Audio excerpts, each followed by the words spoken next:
I'm really excited to talk about this problem or these issues or this topic, just because many people kind of get it wrong what these mean. So what am I talking about? Performance improvement plans. When a manager or HR hears that they need their employee to go on a performance improvement plan, our thoughts immediately go to ways to fire this person, but it doesn't have to be that way.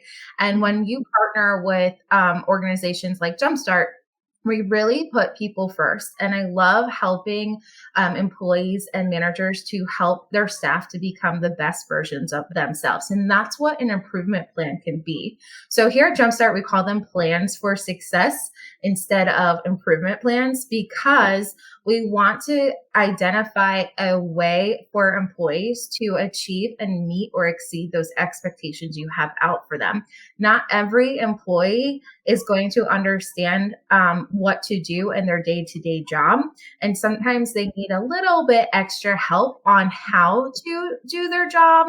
And so these plans for success identifies what success looks like, defining those expectations, and then really create a tool to allow the employee to meet those expectations. And it doesn't have to just be performance related. It could include, do they need additional training? Do they need additional certifications? Do they have to get from point A to point B within a certain time frame? And these plans are well documented strategies and easy to execute that gives the manager guidance to the employee, and that the employee can be truly set up for success. And we want to put a human voice when we're providing this type of feedback. So that's like the topic. Sommer, what are some best practices for incorporating in a performance improvement plan?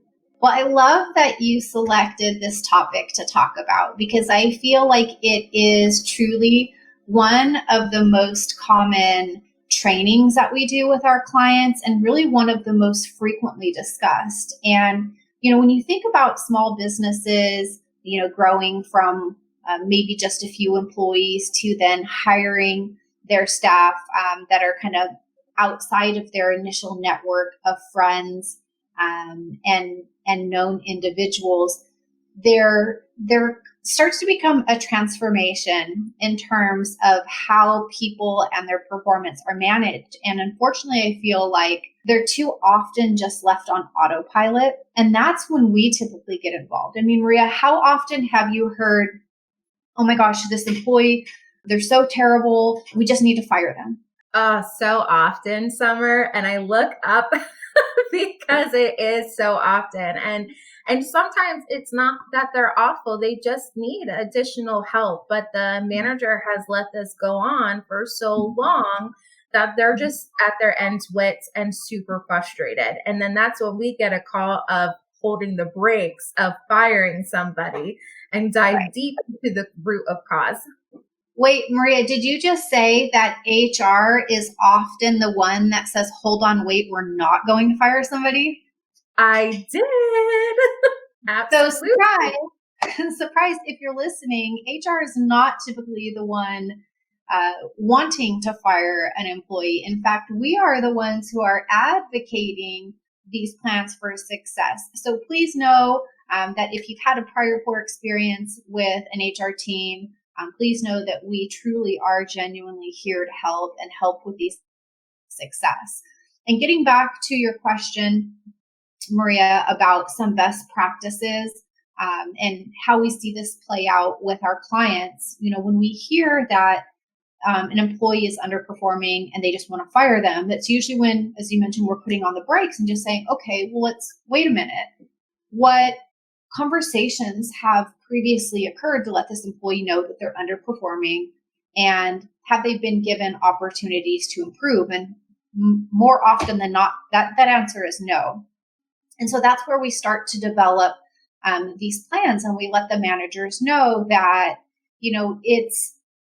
it's not ideal, and it's definitely not going to create a good company culture if you're just deciding this person isn't going to work, like just get rid of them. I don't like to compare employees to parenting, but there's a couple of similarities here, Maria, that it makes me think of. It's like, if my kid did something that didn't meet my expectations, I'm not going to part ways with them. I'm going to sit them down and talk about, okay, what happened that didn't meet expectations and what should we be doing differently going forward? And in the case of parenting, you are giving real life examples of how to do that successfully, but also still being understanding that there's going to probably be a couple of speed bumps along the way.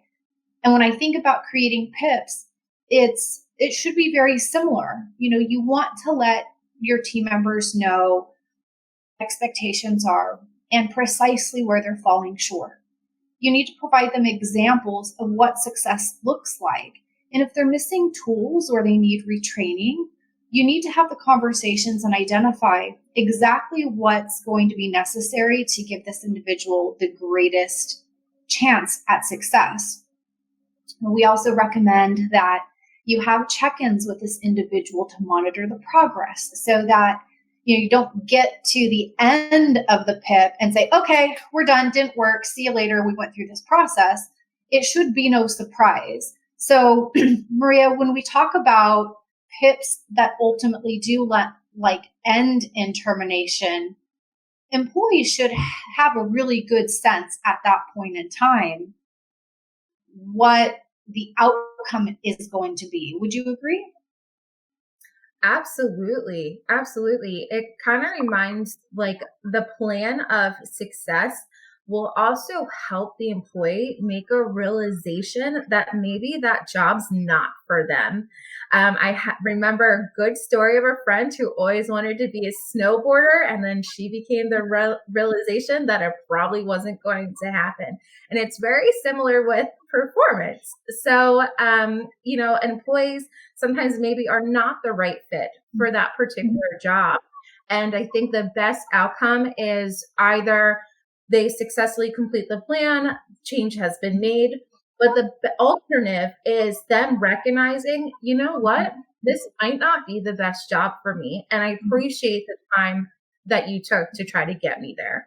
I agree. And that actually brings up one of the points that I wanted to talk a little bit about, Maria. And that is, when we talk about these plans for improvement, we're always focusing on what the employee needs to do, what they haven't done, what they should be doing. But I want to pause for a moment and also say that managers also have an obligation, and one that is, first of all, ensuring that they are supporting their team member in this effort and that they themselves have the tools and the training to navigate it successfully. Now, we all know managers often become managers without any sort of official training. So it's important that those managers who don't quite have the experience or the comfort level with doing these either reach out to somebody in leadership that does have that experience, or even better yet, they can come work with us. We'll provide them a tool in terms of a template for this plan to success that is crafted precisely for their team culture and organization, and we'll train their team on it. And that's just one of the many things that we do here at Jumpstart to help companies navigate their team performance. And you also mentioned, Maria, something very important, and that is giving your improvement plans a human voice. Can you talk a little bit about what you meant by that? Because I think that's an important note for our listeners. Yes. So let's first talk about how we put the human voice into an improvement plan. Well, number one is we're not calling it an improvement plan. We're calling it a plan for success, because one of the key things that, Sommer mentioned was managers also have a due diligence. And the number one thing is having a commitment to helping the employee to get better. If there's no commitment, then the plan's not going to be set up for success. So that's number one. The second thing is also choosing your wording carefully. When you have this idea of we're setting you up for success, it is an interest of saying, hey, we care about you. We're noticing some performance deficiencies, but we're going to kind of get you up to speed to where you go. And that's all about the language written in a performance plan. I remember viewing somebody's performance plan, and it said, it is very clear that you are deficient in your job. What kind of message does that send to your employee? And first of all, when it comes down to reviews and performance, people are naturally anxious, they're nervous, because at the end of the day, they generally want to do a good job. So when you choose your wording carefully and soften your approach, but not the content and the way you deliver it, it's talking to a human being of like, hey, you know, we talked about our sales call goal quotas in February. We talked about it in March. You're just not quite where we need to be. Here's the expectation. Your sales quota needs to be 80% of or higher of what the metric is, whatever your metric is for that task. So now you're just saying, hey, we just went over past conversations and expectations. And the plan for success is just a document recapping what you're discussing and a way to help track it. So there's a section of this plan that says progress updates, and you check in, but it's literally having a conversation to help get somebody prepared for success. Sommer, what are your thoughts on that? I do love that. And I think one of the most important things that you stressed, Maria, is using that human voice is truly making sure that you are not only saying, but you are showing your team member that you care and that you want them to succeed. Because trust me, they're going to talk to their peers and they are watching and they are listening on how these things are handled. And that definitely impacts your culture. So the last thing that I wanted to talk about when we are discussing these improvement plans is in regards to goal setting and SMART goals. And this is going to feel kind of fast, but for those of you that aren't familiar with creating SMART goals, when you're creating a performance plan, it's very important. SMART is an acronym, so it's for specific, measurable, achievable. Okay, SMA, R for relevant, and T for time bound.